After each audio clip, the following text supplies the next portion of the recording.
السلام علیکم۔ آج جمعہ ہے، مئی کی 26 تاریخ۔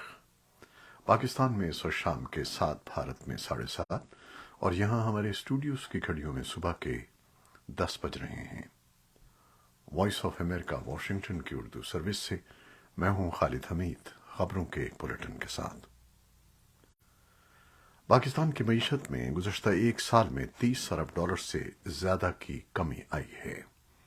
پچھلے سال 30 جون کو پاکستان کی معیشت کا کل حجم 375 ارب ڈالر تھا، جو اب 341 ارب ڈالر کے قریب ہے۔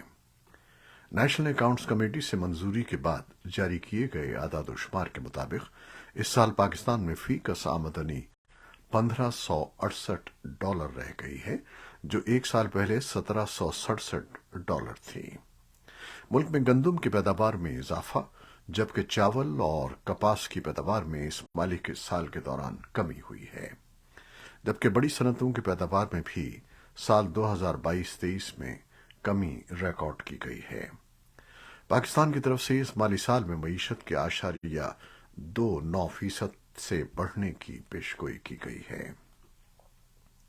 Chief justice of Pakistan justice Umar Ata Bandial نے آڈیو لیکس کے حوالے سے قائم کردہ حکومتی کمیشن کے قیام کے خلاف دائر درخواستوں کی سماعت کے دوران کہا ہے کہ آڈیو لیکس کمیشن عدلیہ کے اختیارات میں مداخلت ہے اور اس کے ذریعے حکومت نے ججز کے درمیان اختلافات پیدا کرنے کی کوشش کی ہے۔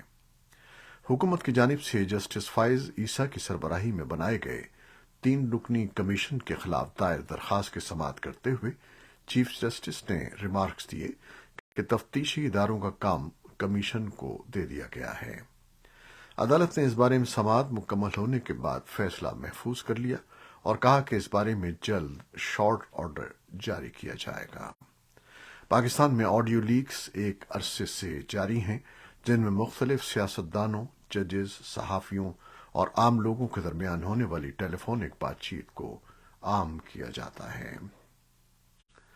پنجاب کی نسبت پاکستان کے صوبے خیبر پختونخوا میں سابق وزیر اعظم عمران خان اور ان کی جماعت پاکستان تحریک انصاف سے پارٹی رہنماؤں اور عہدیداروں کی علیحدگی اور ان کے خلاف سیکیورٹی اداروں کی کارروائیاں نہ ہونے کے برابر ہیں۔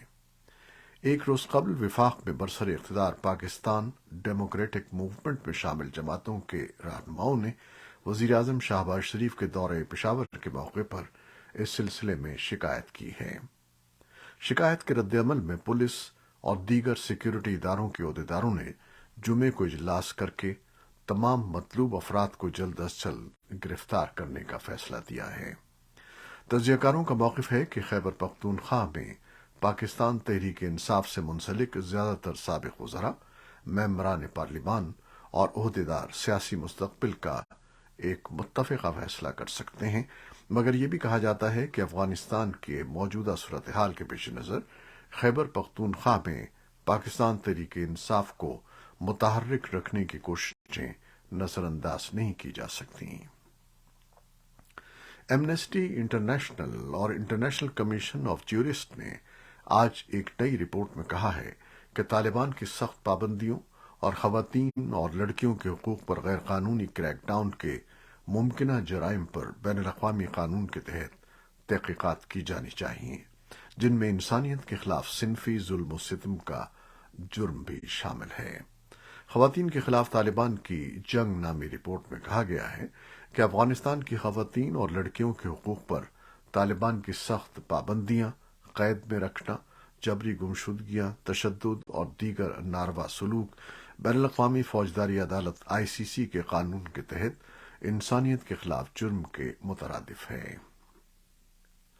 ناروے کی پناہ گزین کونسل کے سیکریٹری جنرل جان ایگلینڈ نے کابل میں وزارت اقتصادیات میں طالبان رہنماؤں سے ملاقات کی اور افغان خواتین کو بغیر کسی تاخیر کے کام اور تعلیم کے قابل بنانے کے لیے رہنما اصولوں پر زور دیا۔